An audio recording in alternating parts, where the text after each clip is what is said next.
کی بیوی سیدہ خدیجہ الکبریٰ، جس نے سب سے پہلے اسلام قبول کیا، جس نے سب سے پہلے وحی کی تصدیق کی، جس نے سب سے پہلے اپنا مال اللہ کی راہ میں پیش کیا، ان کی زندگی کا آخری دن یہ تھا کہ سیدہ خدیجہ جس دن وصال کرتی ہے اس دن وہ کئی دن کے فاقے سے تھی، ان کے پیٹ میں اناج بھی نہیں تھی۔ جس نے اسلام کو مالا مال کیا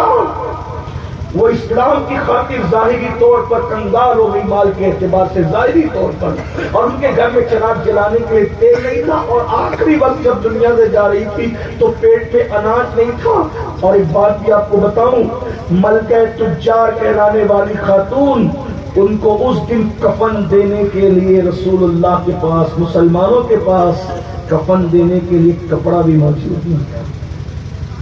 یہ دین کی خدمت کرنے والوں کی خدمت، اللہ پوچھے گا نا، لاوارثوں کو تک کفن نصیب ہوتا ہے، جو ہر لاوارث کے وارث قرار دیے گئے ان کو کفن نہیں۔ اس دین کے لیے بڑی محنتیں،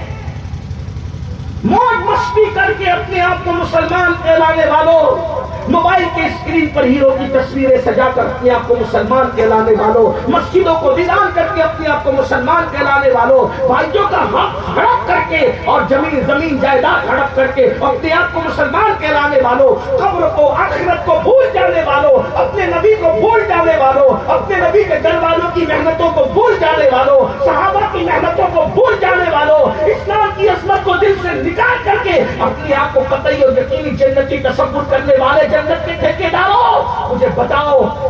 جب تمہاری بیٹیاں بیوٹی پارلر تک جاتی ہوگی، تمہاری بیٹیاں، ہماری بیٹیاں بغیر آستین کے کپڑے پہن کر مردوں کے سامنے جاتی ہوگی، بے پردہ جاتی ہوگی، اس وقت سیدہ خدیجہ کے دل پر کیا گزرتی ہوگی؟ بغیر کفن کے میں اسی لیے رہی، یہ تو اور بات ہے، یہ تو اور بات ہے کہ صوفیہ فرماتے ہیں کہ سیدہ خدیجہ نے سیدہ فاطمہ کو بلایا، عنوان یہ بھی نہیں ہے لیکن بات آئی تو میں اپنی بہنوں سے کہہ دوں، سیدہ خدیجہ نے سیدہ فاطمہ کو بلایا، کہا بیٹی تمہارے بابا سے میں نے کبھی کوئی چیز مانگی نہیں ہے میری بیٹی، میری لال، لیکن آج تمہارے بابا سے ایک چیز مانگنا ہے۔ کہا کیا؟ تو کہا پہلی وحی کے وقت تمہارے بابا کے جسم پہ جو چادر تھی وہ چادر میں اپنے کفن کے لیے طلب کرتی ہوں۔ تمہارے بابا سے کہنے مجھے حیا آتی ہے، کیوں حیا آتی تھی؟ میں بہت غور کرتا رہا تو مجھے ایسا لگا کہ شاید اس دن رسول اللہ کے پاس اس چادر کے سوا کوئی دوسری چادر بھی نہ ہو، تو شاید ان کو حیا آتی ہوگی کہ میں یہ چادر قبر میں کیسے لے جاؤں، لیکن عقیدتیں کہتی تھی کہ یہ چادر پہلی وحی کے وقت تھی حضور کے بدن پر۔ تو کہا بیٹی میں تو طلب نہیں کرتی، تم تمہارے بابا سے سفارش کر دو کہ وہ مجھے اپنی چادر دے دیں۔ ہائے ہائے، سیدہ طیبہ طاہرہ خاتون جنت پاک نے اپنے بابا سے کہا، بابا امی کچھ کہہ رہی تھی، کیا کہہ رہی تھی؟ تو آپ کے بدن پر پہلی وحی کے نزول کے وقت جو چادر تھی، کہ وہ چادر امی کے کفن کے لیے مل سکتی ہے؟ اتنے میں جبریل آ کے کہتے یا رسول اللہ، اس خاتون کا مقام تو اللہ کی بارگاہ میں وہ ہے کہ یہ چادر تو چادر ہے، اگر یہ جنت کا لباس طلب کر لے تو خدا اس کے لیے جنت کا لباس عطا فرما دے، جنت کا کفن عطا کر دے۔ لیکن بہرحال یہ رسول اللہ کے گھر والوں کی قربانیاں ہیں، میں اپنی بہنوں سے کیا کہوں، بے پردہ گھوم کر سیدہ فاطمہ کی کنیز کہلا رہی ہیں، بے پردہ گھوم کر سیدہ خدیجہ کی کنیزیں ایسی ہوتی ہیں جو اپنی مالکہ کے دل کو تڑپائے۔ ارے وہ اور لوگ ہیں جن کے لوگ مر کے مٹی میں مل جاتے ہیں۔ میرا عقیدہ تو یہ ہے، کوئی کچھ کہے مجھے گالی دے، بدعتی کہے، کچھ کہے توہین پرست کہے، لیکن میرا عقیدہ تو یہ ہے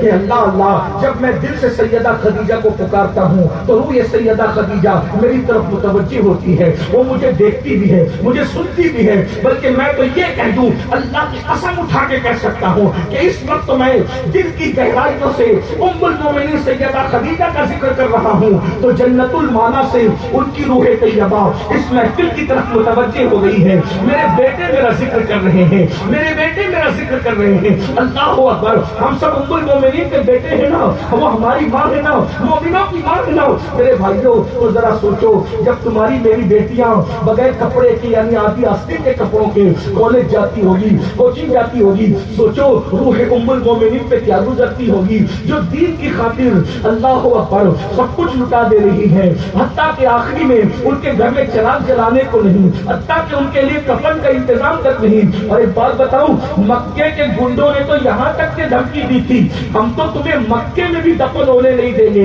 ام المومنین نے کہا تھا خدا کی عزت کی قسم مجھے مکے کی زمین کی ضرورت بھی نہیں ہے، اگر یار راضی ہے تو مجھے زمین غیرت میں دفن کر دیا جائے گا۔ اللہ اکبر، توجہ تو فرمائیں، اگر مکے کے گنڈے مجھے کاندھا نہ دیں، مجھے اس کی تمنا بھی نہیں ہے، حبیب خدا کے کاندھے پر میں شہر خاموشہ تک جاؤں گی، اس سے بڑھ کر میری معراج کیا ہوگی، اس سے بڑھ کر کے میرا انجام کیا ہوگا، اس سے بڑھ کر کے میرے لیے جو ہے وہ عروج اور ترقی اور رشک کا ذریعہ کیا ہوگا۔ اللہ اکبر، لیکن ایک بات ہے، آج ہمارے گھر میں دین نہ رہا، ہماری بیٹیاں کالج تو جا رہی ہے، میں کالج جانے سے تو نہیں روکوں گا، لیکن اتنا ضرور کہوں گا کالج جانا ہے تو دین کی حیا کے ساتھ جانا ہوگا، اسکول جانا ہے، کوچنگ جانا ہے تو اسلام کے قانون کی پابندی کے ساتھ جانا ہوگا۔ لیکن یاد رکھنا، حضور علیہ السلام کے بارے میں ہم سے پوچھا جائے گا، یہ محنتوں کا جواب ہم کہاں سے لائیں؟ میں تو یہی کہتا ہوں، ایک بات بتاؤں، علماء موجود ہے، غلطی کرو تو اصلاح کرنا۔ اللہ کے حق سے متعلق جب سوال ہوگا تو اس میں اللہ نرمی کرے گا کیونکہ اللہ کا حق ہے، لیکن جب رسول اللہ کے حق کے بارے میں پوچھا جائے گا تو اللہ نرمی نہیں کرے گا۔ کیوں؟ اس لیے کہ حقوق اللہ میں کوتاہی ہوئی تو اللہ نرمی کر دے گا، کیونکہ حقوق اللہ رحیم و کریم ہے۔ لیکن جب حق العبد کے بارے میں تو اللہ کہتا ہے جب تک جس بندے کا حق طلب کیا گیا وہ بندہ خود معاف نہ کرے تو میں